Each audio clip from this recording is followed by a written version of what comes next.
Hey everyone, I found some mold in my room that just wouldn't come off. So I decided to try Tesco kitchen cleaner bleach to see if it actually works.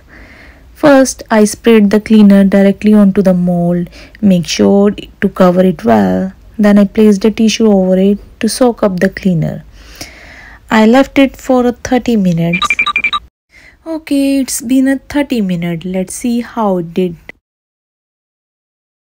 And look at this. The mold is completely gone with no extra scrubbing needed.